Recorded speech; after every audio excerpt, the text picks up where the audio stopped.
Good morning, good afternoon, and good evening, wherever you are in the world. And welcome to another episode of Glass Half Full, a podcast and a safe platform where we talk with a variety of teachers, entrepreneurs, spiritualists, uplifters, givers, shakers, and serenaders. Everyone has a lesson to learn and a lesson to share. Let's use our life experiences to enrich someone's heart, mind, spirit, and soul. Through sharing our experiences, we can be a learning inspiration for one another. I'm your host, Chris Levens. Let's welcome today's guest. Today's guest is Dave Combs. Dave Combs is a songwriter, entrepreneur, successful business executive, and best-selling author. Over the past 4 decades, he has written over 120 songs and created 15 albums of soothing, relaxing, instrumental piano music, including the popular standard Rachel's Song. His music has been played millions of times on radio, satellite, and all internet streaming media. He is the author of the best-selling book, Touched by the Music. The book is about an inspired, some say anointed, song, the man who wrote it, the successful music business that grew it, and the millions of people whose lives continue to be touched by Dave's peaceful music and his uplifting stories. Let's give a warm welcome to Dave Combs. Good morning, good morning, good morning. Well, good morning to you, Chris. How are you today? I'm feeling great. It's a wonderful day here in North Carolina, and we're approaching the Christmas season, so, things are looking up. Oh, I love it. I love it. Are you decorated for the holiday season yourself? We did a little different this year. We each day we would do another piece of it. Sometimes it could be a major deal to put up the tree. Our tree is one of those pre-frocked trees that's up in the attic now, and I have to drag it downstairs and stand it up, and then we have to get all the boxes. Now, which box of ornaments we put on it? So it's a big ordeal. But this year we've kind of said, okay, today we're going to put up the creche. Today we're going to put up the windows in the candles in the window, and, Nice. and so we're going to do a little piecemeal. So we have yet to put up the tree. I think that may be tomorrow's project. Well, hey, day by day, nothing wrong with that. Take the time. No, yeah. Nice. Well, we're going to jump right on in. I like to ask all my guests this first question. I believe that our lives are in spiritual design. Can you share with us your life layout or blueprint with everyone? How you grew up, where, your family lifestyle? Well, I'm glad you put it that way because I feel exactly the same way, Chris. In looking back over my life, I'm not a spring chicken anymore, but I've had a wonderful life, several careers, and my life started out in the mountains of East Tennessee. If you've ever been to the state of Tennessee, it's a wonderful state to live in and be born in, but it's music has a huge role in the state of Tennessee. They don't call Nashville, Tennessee Music City, USA for nothing. It's a wonderful place. So I grew up in the mountains of East Tennessee, and both my parents played music, played the piano, and my grandmother Combs, who was born in 1894, a little short lady, about 4'8". She was a tiny little lady, but she could make some music. She loved to play an old pump organ. Now, this is before electricity. Wow. Yeah, they had the old organ where you pumped the bellows with your feet to get the air going through the organ, and then she would play this old organ. You can Google it and see, and it's just a wonderful instrument. I have one sitting right over here, right to my right, actually. Oh, wow. But it's an instrument she loved to play, and she played by ear. She could read what we call shape notes. If you're a music person, you may recall there's something called shaped notes. Granny could read shape notes, but one of her favorite instruments was an instrument called an autoharp. And it's just a wonderful little stringed instrument that you play by pressing down a button on it and strumming it. I have hers right in front of me. Here's what it sounds like.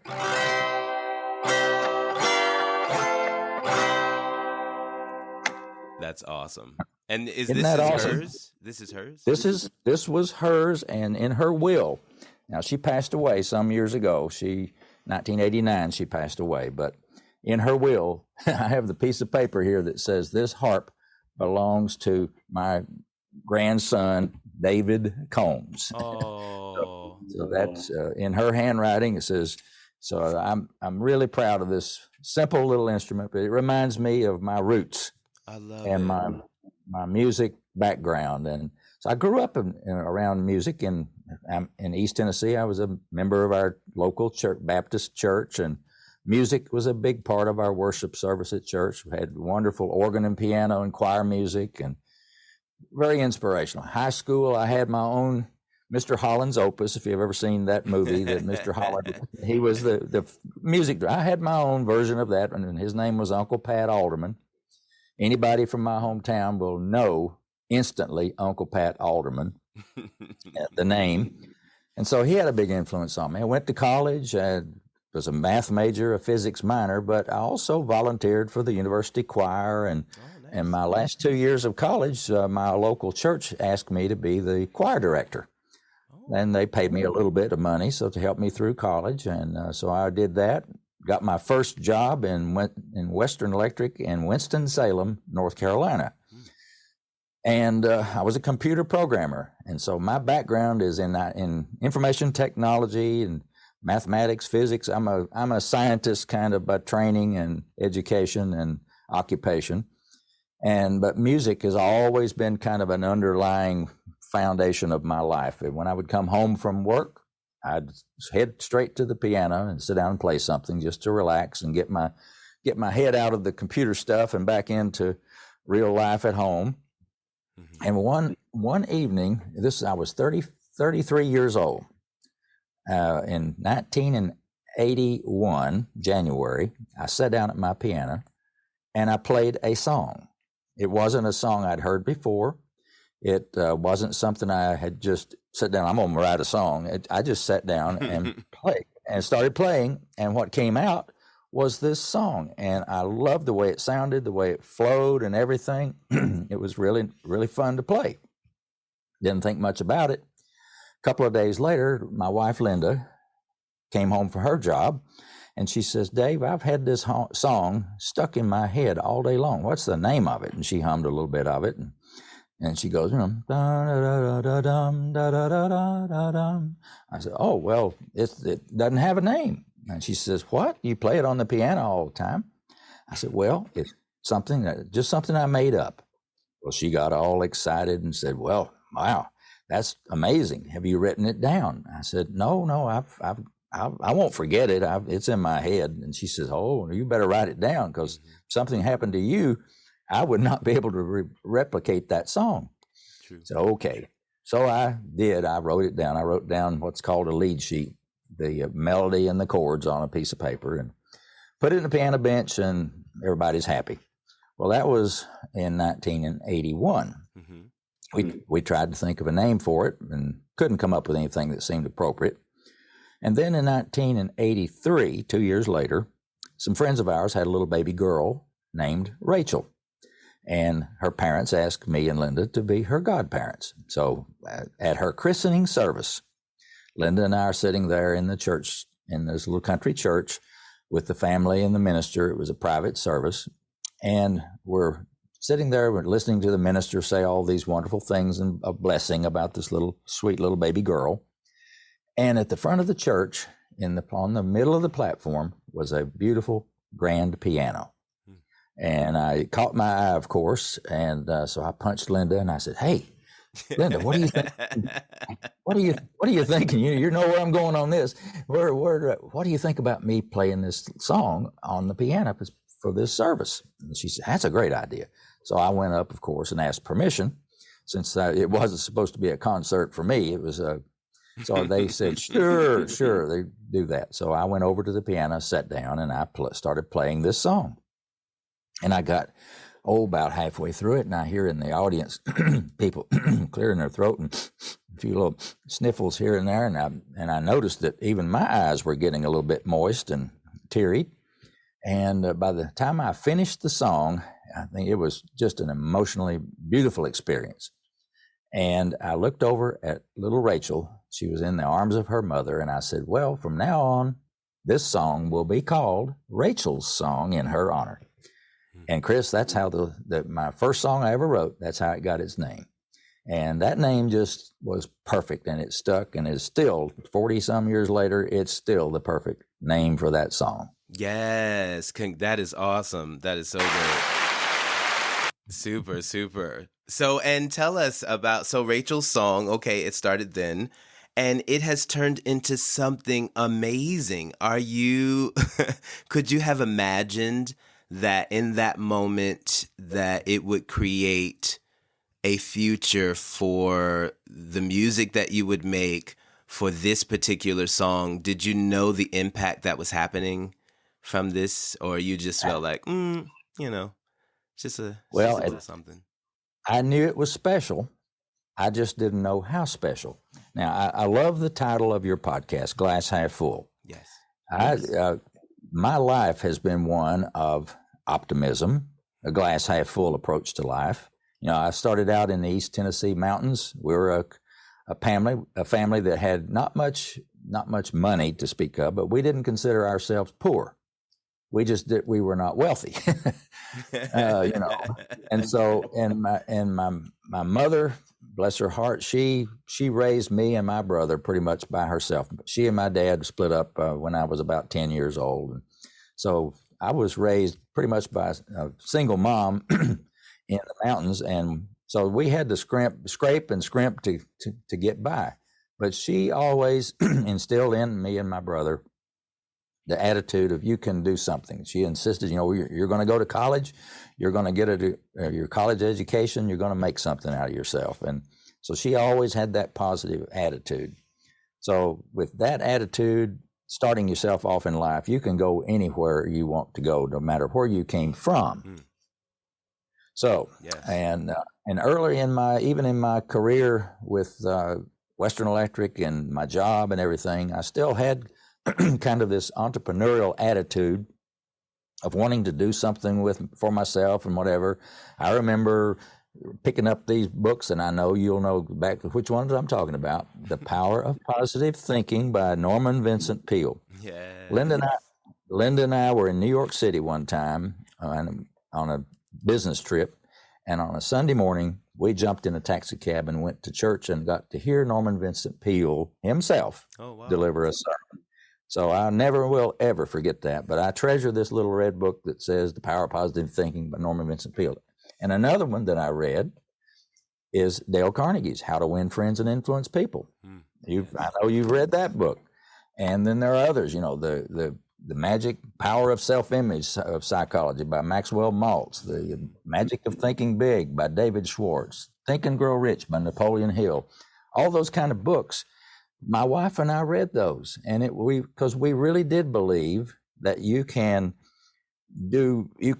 move yourself forward and upward by what you put into your mind and your thoughts. You can have positive thinking and be an optimistic person, always a glass half full kind of person. Yes. So my life started out that way. So I never have been a pessimistic, downward, looking at the bad side of life kind of person. Yeah. So when I wrote Rachel, it's right. too much, and we can't change it anyway. It just makes it a little more of a stressful time and heavy time, and it's good to be in the reality of things. Not to fool ourselves on that, but I don't need to stay there. I don't need to swallow, bathe in it and wallow in it. And ideally, there are people who enjoy sometimes being in that as well. There's some type of enjoyment with it when you do try to help bring people out. Some people don't want to be. So yeah, it's a personal march in everyone's life. But yeah, I agree with you. I'm that type of way as well, and moving forward for everyone to feel that we have a chance to be more open and just have a chance to just be more. We can be more. Mm-hmm. We can move more. And so with that backdrop, once we now had Rachel's Song written and named, we knew it was special, and we couldn't decide what to do with it.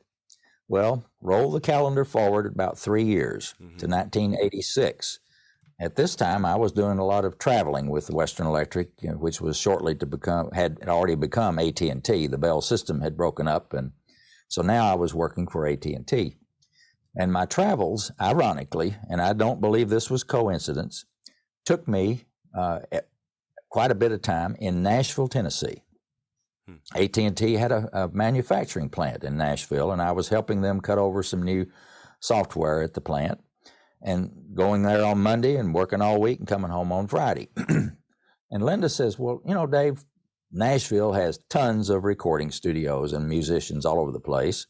Why don't you find a studio and a musician to do a demo recording of Rachel's song? Nice. And I thought, wow, that's a great idea. Linda's on point. She's on point about it. Yeah, well, I wish she were on here with me. You would love talking with her. She is an amazing person. And I don't know where I don't know where I would be in life without her. She is my inspiration. She's a wonderful person. We've been married almost 53 years. Wow, Dave. Wow, Can that's you an believe? Accomplishment. That's an accomplishment. Yeah. You're getting all the claps today. You're getting all the claps. All right, that's good. Thank you, Chris. I appreciate it. Wow. So I said, okay. And in Nashville, so one afternoon after work, I jump in my rental car and I head for downtown. And if you've ever been to Nashville, there's a part of town that they call Music Square. Yes. It's about 2 or 3 square block areas, 3, maybe 4. So awesome. And everything in those blocks is music. You've probably been to the Country Music Hall of Fame, and then there's the old RCA recording studio that you can tour, and then there's BMI headquarters, ASCAP headquarters, and all studios all over the place. So I'm driving around Music Square, and I'll go down this one little side street called Roy Acuff Place. It's a little side street. Roy Acuff was a famous, much-loved musician there in Nashville, Tennessee for many, many years. Named a street after him. Wow. Well, I'm driving down Roy Acuff Place, and down at the end of the street on the right is a building with a barn-shaped roof, and out on the corner of the street is a water wheel. I mean, a real water wheel, like goes to a big old mill, Oh, wow. Okay. And the sign on the side of the building says, the Music Mill. Oh, wow, that's clever. So I pulled in the parking lot, and sure enough, there was a car in the parking lot, and I looked through the door, and there's a man sitting at a desk. So I parked and went over to the door and knocked on it. He came over and unlocked it and opened it, and he says, hi, I'm George Clinton. Can I help you? And now it's a different George Clinton than probably came to your mind immediately. Yeah, I was like, what? No, this gentleman, his name was George Clinton, but he was it turns out he was a recording engineer in Nashville, Tennessee. Okay. Much loved recording engineer. But I didn't know this at the time. I just said, hi, George, I'm looking for a studio. And he said, well, come on in, Dave. And I walked into this big 2-story lobby. And on the walls, on my left here, was a giant picture, bigger than life size, of Glenn Campbell. Here's a big panorama picture in front of me of the group Alabama.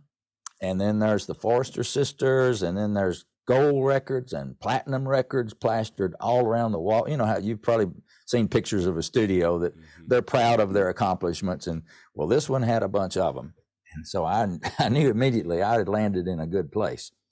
So I told George, I said, I'm looking for a studio to record a demo of a song I've written. And I've never been in a studio before. And he said, well, Dave, there's nobody recording right now, just so happens. Let me give you a tour. So he took me, let's go to Studio A, the big studio. So we went into this big music room, and boy, you could fit an orchestra in that room. It was huge. Wow. And over in the back corner was a big old 9-foot concert grand piano, and rooms around it with isolation booths and all that stuff. And he said, let's go into the control room. So he goes over and he opens up this big soundproof door. It's about 6-8 inches thick. So he pulls it open, and we go into this control room. And in there, first thing I see is the console. Now, I know you've seen a console before, Chris, but this one had about 32 tracks on it. So it was about 8 foot long. Wow. had all kinds of sliders and knobs and buttons and lights, and it was impressive. And then around the wall were these tape recording machines, and they're literally physical tapes that they used back then. So there were recording machines around the wall, and the big, thick picture glass window where the engineer could sit there at the console and look out on the musicians in the other room, and some big monitor speakers on each side of that window. And I thought, wow, this is amazing. I said, George, how much does a place like this rent for? He said, well, it's $125 an hour plus engineer. Now, remember, this was 1986. You roll back in cost of money, that in today's dollars, that would be probably over $500 an hour. That's a lot. That's a lot of money. Yeah. Certainly more than I was making at the time. So, but George says, no, don't worry. He said, the guy that owns this studio also owns a small, tiny little studio across the street in what used to be a little rent house. And it's $15 an hour plus engineer. Oh, that's well, okay. Now I can do that. I said, okay, now all I need, George, is a musician to play my song. I just need a good piano player. It's a very simple song on the piano. And he thought for a second. He said, I know just the person. His name is Gary Prim, Prim. And he and I go to church, and I've known him forever. He's a great musician, he's an exceptional studio piano keyboard musician. So let me go back to my desk and look up his phone number for you. Excuse me. So we went back over there. He wrote it down on a piece of paper and handed it to me. Oh, well, thank you, George. And so I hightailed it out of there, and I went right back to my hotel to call Gary. Now, some of your listeners say, well, why didn't you call him on your cell phone?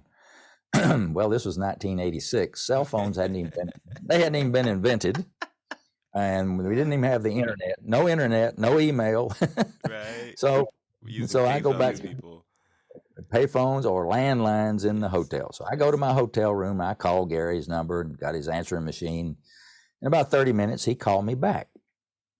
And he said, this is Gary Prim, can I help you? And I said, yeah, I got this little song I'd like for you to record for me. And hey, oh, yeah, I could do that for you. And I said, well, what do you need from me? He said, well, how about just making a recording of you playing it so I kind of know what it sounds like, and send me a lead sheet. And I said, okay, what's a lead sheet? I didn't even know what a lead sheet was. So he told me it was just the notes and the chords written out on a piece of paper. Oh, well, I've got that. I just didn't know to call it a lead sheet. So I got back home, sent it to him, and he said, we'll arrange for this recording session at that little studio. And he was familiar with where it was. And so we set it up for a Friday night, August the 22nd, 1986. I never will forget that. It was 6:00 in the evening.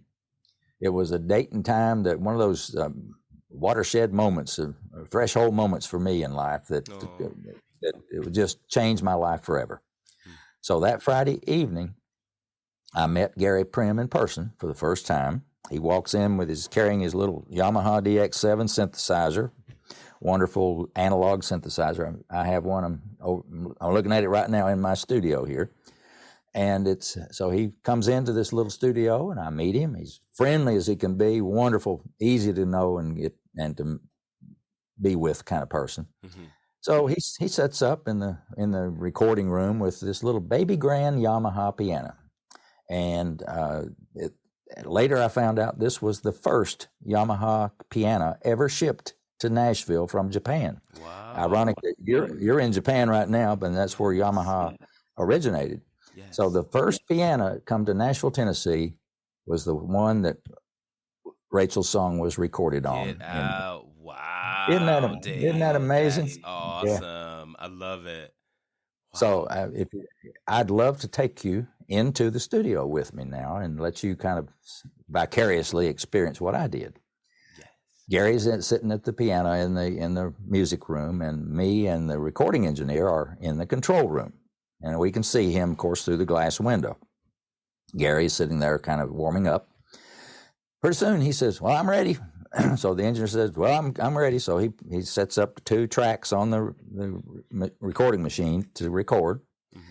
And he pushes the talk button and says, okay, we're rolling. And so Gary starts to play my song. Now, remember, I'm the only one that's ever played this before. Up until this point, it's just been me. I had no idea, Chris, what I was going to hear. And I'm sure my mouth flew wide open because what I was hearing was absolutely amazing.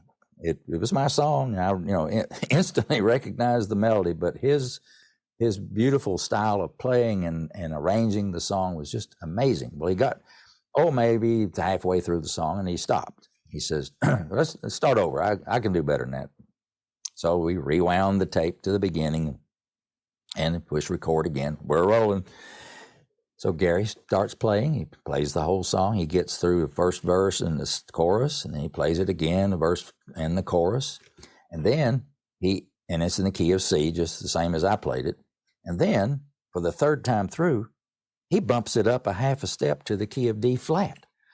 Instantly, no modulation, nothing. It was just, it's a very dramatic. Just went right into the key. Oh.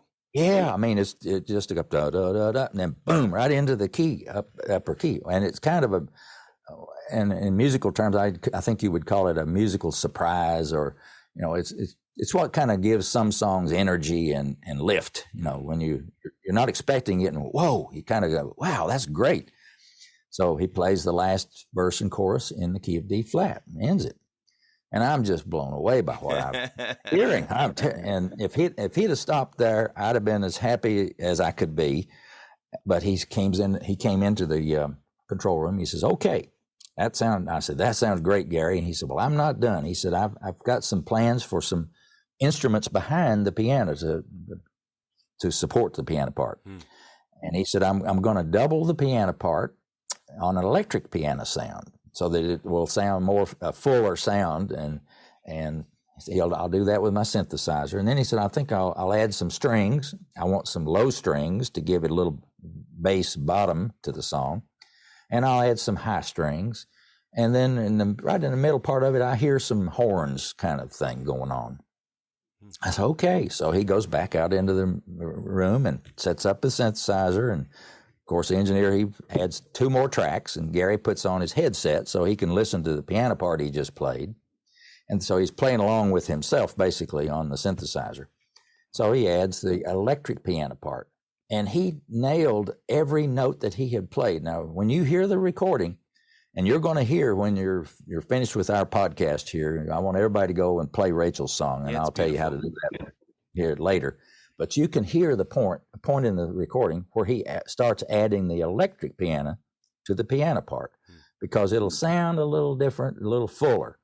But he nailed those. There's no disconnect between the notes. There's no this, it's very, as we call it in the music industry, it's very tight. So he played that part on the electric piano exactly as he'd played it on the real piano. And then he says, "Okay, give me 2 more tracks and we'll do the strings." And so we got the low strings part, and he added those in there. "Okay, 2 more tracks. Let's do the high strings." Okay, did that part. Then the last thing, he said, let me do the horn sound in the middle there. And so he rolls to that part of the song, and 2 more tracks to put the horn sound in there. And he said, "Okay, I think I'm done." So he comes back in the control room, and let's listen to it. So the engineer rolls it all back and plays all the tracks together, and kind of did a rough mix of it. And so we're listening to it. Boy, I could not believe this is sounding as good as anything I'd ever heard on the radio, period. And Gary's listened to it. He said, "Yeah, I like this. That's beautiful. Yep, that's it." Well, Gary, I can't tell you how much I appreciate it. So I paid him his fee that he was charging. It wasn't a whole lot of money. Demo recordings don't cost as much as full recordings, but so it was affordable. So I paid him, wrote him a check, and thanked him profusely. He picked up his synthesizer, and he headed out the door and went home. And I had no idea if I would ever see that young man ever again or not. But it turns out we would. He and I would eventually, over the ensuing years, go back in the studio and record over 170 songs together. Almost every year, I spend at least a week in Nashville recording with Gary Prim. But that first night changed my life. And so when you hear that recording of Rachel's song, I want you to kind of picture the Gary sitting there with his headset on and playing that synthesizer with the strings or the horns or the piano part, and hear that little Yamaha baby grand piano just sing. I love It's it. Now that with the was background story of it, I'm going to go back and listen to it again, because just listening to it, I mean, it's gorgeous. It's beautiful, very beautiful piece. But to have this story with it gives it just a little bit more understanding of it. So that's awesome. yeah. And Chris, every person I played that recording for was absolutely blown away by it. Not only I never tired of hearing it, and I It's played timeless. it for everybody. It's timeless. Yeah, it is.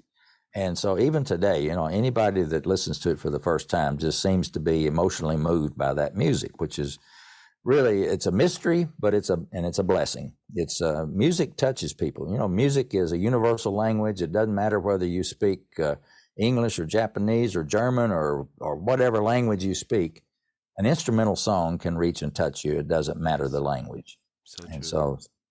so that night of recording launched and changed the trajectory of the rest of my life, really. I love it. What an awesome story, and powerful moments that have led to it as well. Can you tell everyone, how did you get your music played on radio stations all over the world? Well, when I got home from the recording session, of course, I had to play it for my wife, Linda. She had never heard it until I got home either, because I didn't have any way of playing it for her over the phone. Oh, that's right. Okay. So when I got, here I am. She probably thought I'd been out on something that night, because I was so excited when I called her and told her about it.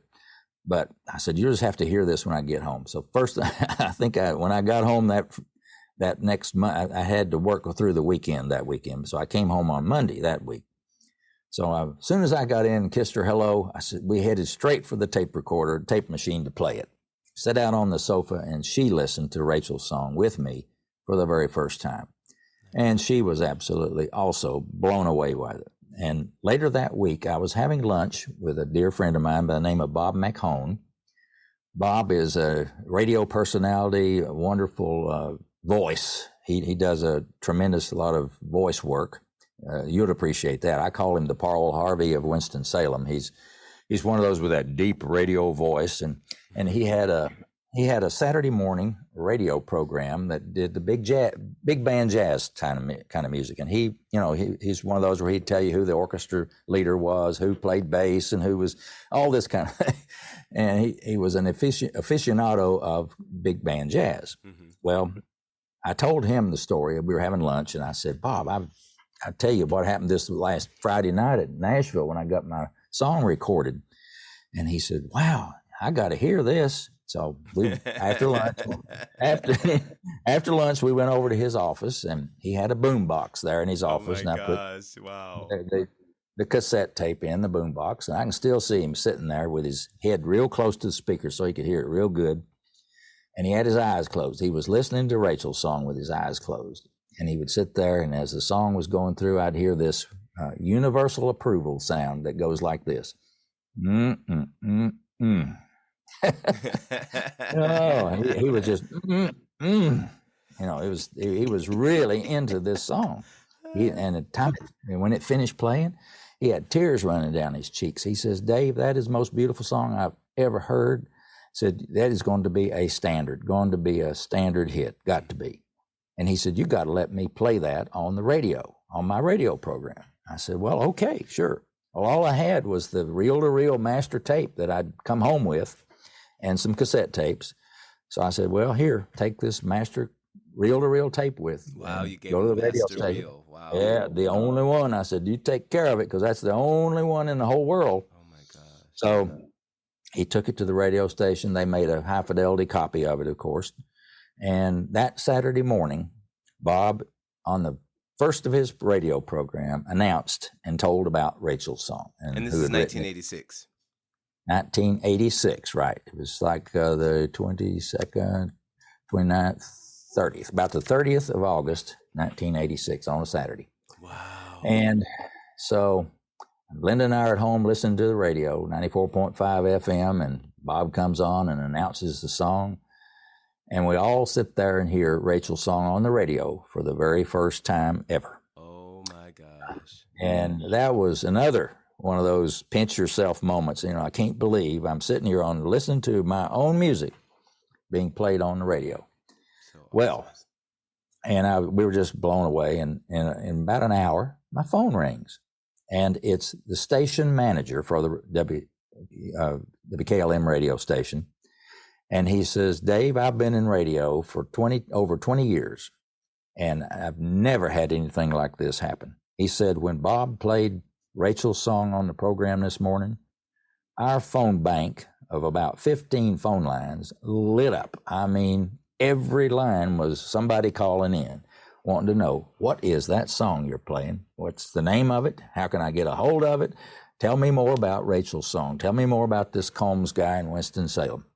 He said, man, you've got something here. He said, this is going to be incredible. And so that was just more unbelievable feeling that this song was bigger than me. Yes. And that was how it began. And so he said, you got to get this played on radio stations everywhere. I said, well, how do I do that? And he said, well, there's places you can find phone numbers for all the easy listening stations in the United States. And it turns out there were about 400 of them at that time. And so I got busy on weekends. I would call around and get the station manager or the program director or somebody at a easy listening station all over the country. And I would send them a copy of Rachel's song that they could play on the radio. And this is by cassette tape. Well, by that time, I realized I needed more than a cassette tape. And you're going to laugh. You're going to laugh at this. You remember the records, the little about 7 inches around with a big hole in the middle? Is it the MDs? No, not the MDs. The 45s. 45s, yes. 45 vinyl records. So I found out on my trips to Nashville that I could take this master tape to a factory, and they could make me some 45 records of just that one song. Wow. In fact, Nice. I only had one song, so I had them put it on both sides. They called it an A and B. It's an A and B single. I love It's on both sides of the 45. Either way you play it, you're going to get the same song. Yes. Yep. So anyhow, so I did that. And so then I at least had something that the radio stations were used to playing, and it wasn't a cassette tape. They didn't like to put a cassette tape recording on the air. The quality of the cassette tape just wasn't up to really good standards. So Understandable. So I had my 45 single, and I sent it out to all these radio stations, and every one of them put it in their playlist, and it took off. And it wasn't long before Rachel's song was the number one song, or certainly in the very top of their charts for all of these major markets in Los Angeles, St. Louis, Atlanta, Chicago, New York, Baltimore, Washington, D.C., Atlanta, and everywhere. Wow. And so I started getting mail. I had my address on the record there, so they could send me a letter or something. And I started getting fan mail. And the letters came rolling in, and they were all so positive. It was, like the power of positive thinking and your glass half full podcast. Everything was very optimistic and so supportive. It was very, very positive. And so that was further confirmation that this song was special and needed to be pursued and pushed out so more people could hear it. Mm-hmm. So it took a long time, as you can imagine, to reach all those radio stations. And I was lucky one time I called a radio station. I said, well, who does the programming for your radio station? They said, well, we don't do that ourselves. We pay a company called Bonneville Broadcasting out of Chicago to do our programming for us. I said, oh, well, okay, how do I get a hold of them? And what's the name of the person that does that? They gave it me a name and phone number. Well, I called him up. And I wish I could remember his name, but it escapes me at the moment. But I told him what I had, the Rachel song and forth. And he said, well, you send it to me and we'll see. And so I sent him the 45 of Rachel's song and called him back later. And he said, Dave, I love that song. He said, I'm going to put that in rotation on every one of our over 200 radio stations around the country. So you can imagine my excitement, Chris. I go from just a handful to over 200 stations, and they're big stations all over the country. Wow. And so that was a huge help in getting my music out there very quickly and broadly. So a friend of mine even took a friend of my wife, Linda's, took it to Australia on a business trip, and he gave it to a radio station that he was working with in Australia.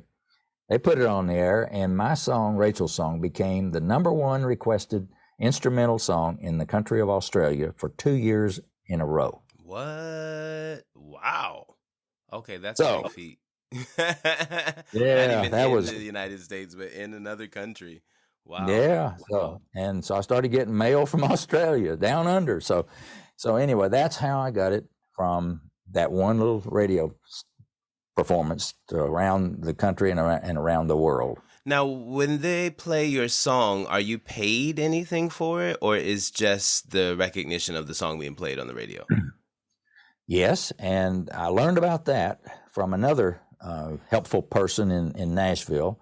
I quickly, somebody said, well, you need to go over to BMI, Broadcast Music Incorporated, BMI, and register your music, your song. So it'll be, you can start getting your royalties from the song. Okay. So I did. I went over and met a gentleman at BMI, and this young fella helped me through and helped me sign up as a BMI writer and producer of music, and Rachel's Song and all the details about it. And so that was recorded then, so that when radio stations would pay their royalty money to BMI and ASCAP and CSAC, I guess is the third, but there's a big pot of money that radio stations pay to BMI for their music that they play. Okay. And back then, the way they distributed it was all this big money went in a huge big pot, millions of dollars from BMI. And every quarter they would go through, and the radio stations would send them then a list of the songs that they had played during each day. It was a play log of all their songs. And so Rachel's Song would be part of that playlist for all these stations every day. And then BMI throws all that in a big hopper, and they basically divide up the pot amongst which songs were played, what percentage of the total your song was played during that time period. So it's a tiny little fraction, of course, for Rachel's Song, but a little fraction of a big number can still be a decent amount of money. Yeah, I mean, something's better than nothing. Yes. Yeah, so it was pretty soon. I was getting several $100s a quarter from BMI for Rachel's Song, and they would send me how many times it was supposedly performed on the radio, and it's been played millions of times, but back then it was several hundred times and then several thousand times, and that was the beginning. But yes, I am paid, even though it is a small amount, for the performances of Rachel's Song on a radio or a satellite performance. And is that still happening today, to this day? Yes, it is, but to a lesser extent. I mean, of course that, but still the fact that there's something still happening still today. Yes. Now that is pretty impressive. Now, the other analog to that is, on the other side, radio is one thing, and transmitted performance is one thing, like satellite and radio or television. The other is streaming. Well, everybody these days is streaming music on either Spotify or iHeartRadio or Pandora or Amazon Music or Apple Music. There's all kinds of platforms for streaming music. And being an IT person, an information technology person, I was always intrigued by the digital side of music as we transformed ourselves from cassette tapes to CDs, and then finally to MP3 files of music on the internet. And so I was always on the cutting edge of that. Whenever some technology came along, I converted all my songs to MP3s and uploaded them to the different places that would allow you to download the song and purchase it. Like on iTunes, you remember you could buy a song for 99 cents. Yes. And that started about 2001 is when the iTunes came around and started their iTunes downloads of music. Well, even downloads these days are a declining thing. Most things are streaming. You can, you'll go over to your box, whether it's an Alexa, Spotify, or Amazon, or Google, or whatever it is that's your system. You just say, hey, so-and-so, play Rachel's Song by Gary Prim. And the next thing you know, boom, Rachel's Song is playing on your speaker. Yes. Well, that's the way it happens today, and I am paid every time it is streamed. But you'll be amazed at this. Guess how many times a song has to be played for me to earn 1 penny of royalty? Oh gosh, 1,000, 100. Now it's not that bad. Okay. Look, I was like, let me jump high. Let me go high. Maybe I overly sold that one. Okay. It has to I get paid 1 penny for every 5 times a song is played. So now you think about it.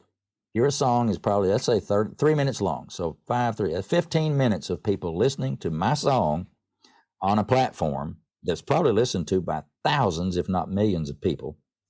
And they pay me 1 penny, 1 copper penny. So that's the ratio that's why the musicians of the world are having a tough time now making a living from a streaming platform, because the money for the thing has not yet found its way to flow through to the musicians, the people who produce the music. It's very true. It's all skimmed off of the top, and the only thing that's left time it gets to the musician is 1 penny for every 5 times. And something has to be done about that. It's just it's not really fair. But that's another topic for another time. I'm still optimistic about that turning around one of these days. But thank goodness my music is streamed thousands of. It's been streamed millions of times. I think I counted up yesterday. My music has been streamed. I think it was 70-some million times in the last, since streaming started, that I've got records for. Wow. So it's a lot. That but is a lot. It takes a lot to have any kind of income from it at all. Well, ideally, thank God as a musician, it's not living a life of money. It's usually not that type of life, but you have another career outside of that. So it's not that you're just living for the, making music. Do you, what would you say to other piano players who want to make that next step to be a composer, or they want to write some music, but they don't really know how? What advice could you give? But first advice would be to connect up with somebody like I did with a Gary Prim.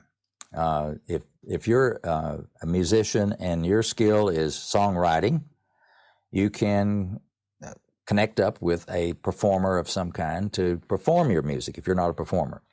If you're looking for something to be recorded, if you're a performer, you can do it yourself, or you can connect up with the professional musicians in Nashville, Atlanta, LA, New York, wherever you are that has these wonderful recording studios and studio musicians, and you can get a demo song recorded. Probably have to pay maybe $125, $200, $250 for a song to get it recorded as a demo, but you can do that. It is not impossible, and it's not going to break the bank to do that. So my advice is, don't just keep it to yourself. If you're a budding musician, play your music every opportunity you can, meet everybody that you can, share it with people, and widen your circle of contacts and network of people, of musicians to surround yourself with. If you have opportunity, go to a recording studio and ask whoever's recording there, if it happens to be somebody that's most of them are pretty open. Ask, can I sit in on just observe your recording session and listen? Because to me, those are some of the most fun things you'll ever do, is to listen to the creation of live music right in front of your eyes and ears. It's just it's like going to the birth of a baby. You go in with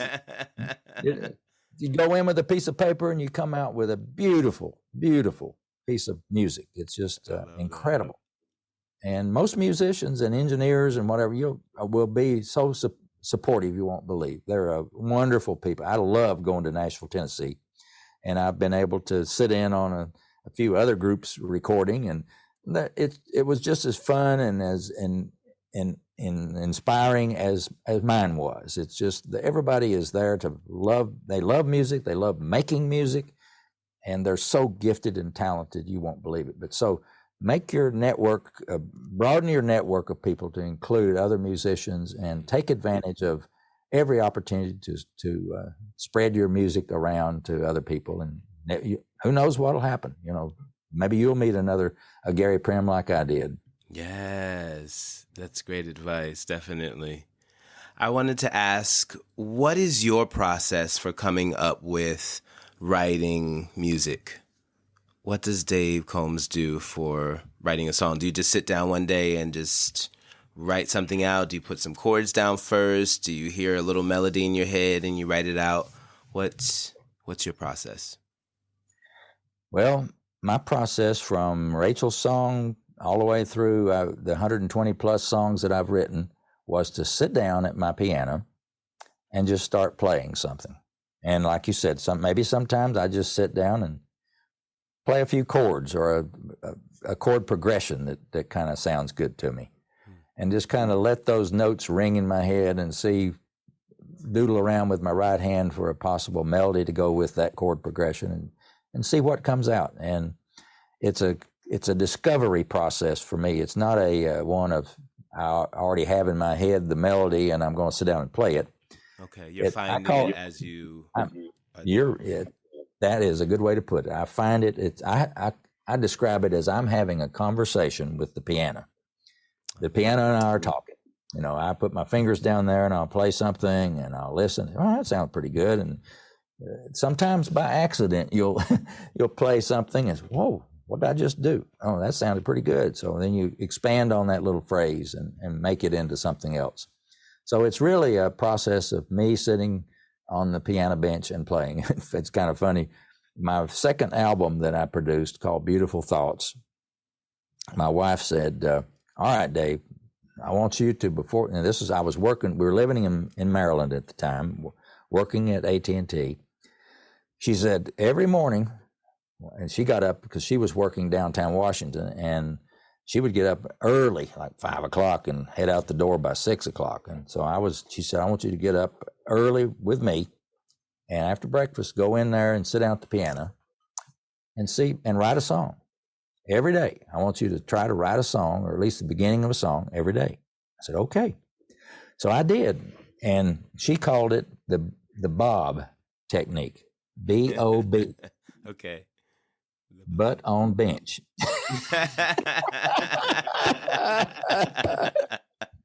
So the Bob technique worked.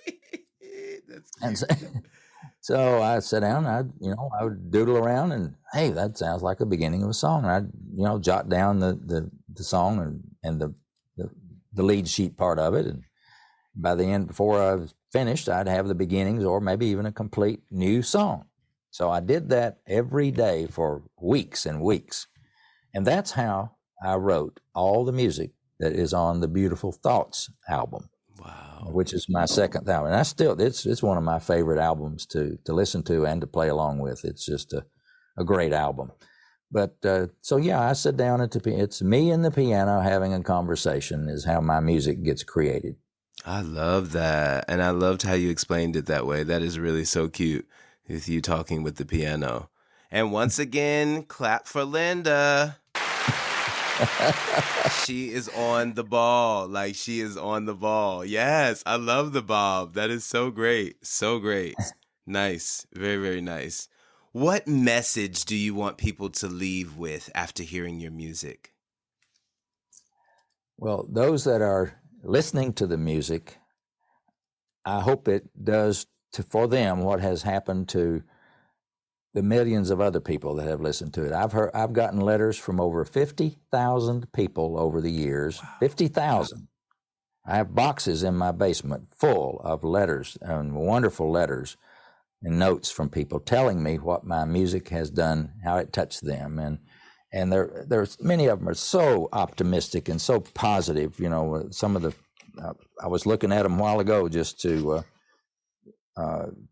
refresh my memory. In my book, which is called Touched by the Music, I dedicate chapter 21 of my book to these notes and letters that I've got. I got 22 pages where I reprint many of these notes. And here's one from Jennifer. It says, I just want to thank you for giving me such wonderfully inspiring music. From the first time I heard your music, I was enchanted from beat one. Nothing has ever filled me with such emotion. And they just go on and on. And I have your disc of Rachel's song, and I've almost worn it out already. I absolutely love it and find all your songs on the disc absolutely inspiring. You have a real gift of talent from God. Your music is so special. So my wish for everybody is that they will be as blessed and touched by the music as many of these people have expressed to me that they have been. And that was the whole purpose of my getting on these podcasts like this. And I've done over 150 podcasts in the last year, believe it or not. Wow. It's been a wonderful experience, but telling my stories and encouraging people to go listen to my music and let it touch your heart and soul. And if you're in a rough place, put the music on and let it take you somewhere peaceful. And that's my goal in life, is to just spread my music around the world and have people blessed and touched by my music.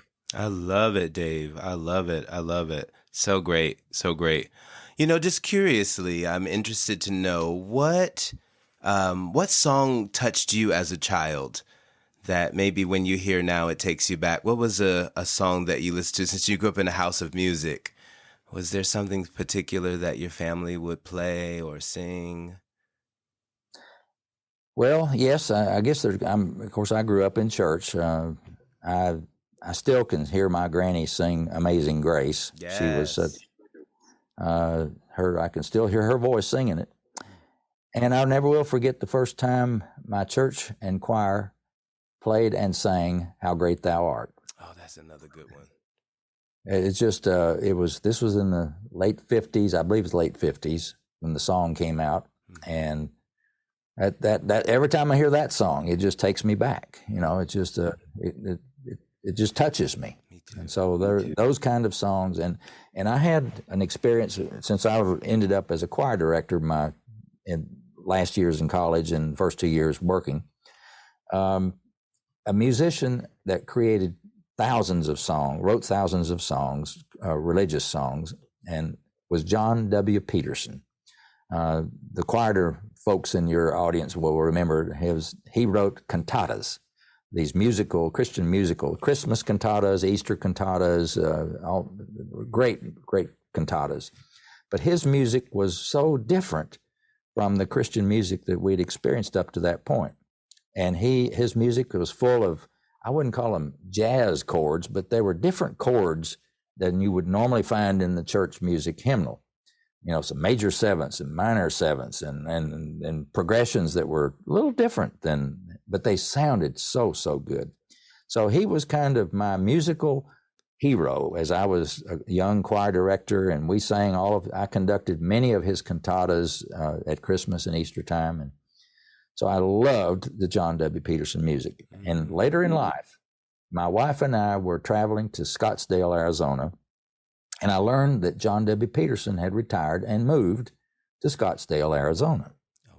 So I found a way to get a hold of him and wrote him a letter and told him how much he meant to me, and it would be such an honor to meet him in person. He wrote me the nicest letter back and invited me when we're in Scottsdale. He said, "You let me know when you're coming, and I'll be happy to meet you." So I did that and connected up with it. He invited my wife and I over to his home. Oh, nice. So we went to John W. Peterson's home with he and his wife, and I can never will forget sitting there in his beautiful living room with this musical hero of mine and his wonderful wife. And over there beside him is his grand piano in the living room. And we talked music for at least an hour or so. And he invited me to go on his piano and play him Rachel's song. Oh, wow.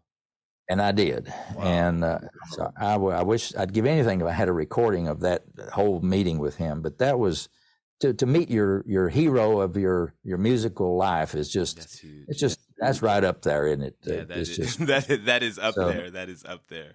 Yeah. So I still love playing his music. I have almost all the music he ever wrote. And my wife and I love to sit down and play duets of his music as well. So anyway, I just love telling that story. I love that. I like to close with asking all of my guests this last question. Is your glass half empty or half full? My glass is more like 3/4 full. It is very full. It is such an optimistic. My wife and I both continue to have an optimistic view on life, and I encourage any of your audience, whether they're entrepreneurs or just people that are needing to have some inspiration, always look on the bright side. There's nothing to be gained, I don't think, by the thinking negatively and only looking at the half empty side of a glass. Look at the half full side and try to fill the rest of the glass up. I love it. I love it. Thank you so much. Do you have any final thoughts for our listeners? You've given us so many great nuggets to take from. Well, anything? I just encourage people to, especially this day and time when everybody is listening to music by streaming, just go on your whatever platform you are and just say, play some music by Gary Prim, instrumental music, or say play Rachel's Song by Gary Prim, or make you a station like on Pandora. You can create your own station. Mm-hmm. You can create a Gary Prim station on Pandora and probably on some of the others as well. You can make your own playlist and put some of my music in there, and I hope you'll continue to enjoy it. And when you go to my website, you can contact me. I have an email address that's right there on my website. Yes, tell us how we can reach you. Yes, please. combsmusic.com, COMBS music.com. Very simple. One word. All one word, Combs Music. And on the left side of this homepage, you'll see a copy of my book. And on the right side, a picture of my CD of Rachel's Song. And in the middle of the page, there's a little tab that says Play Rachel's Song.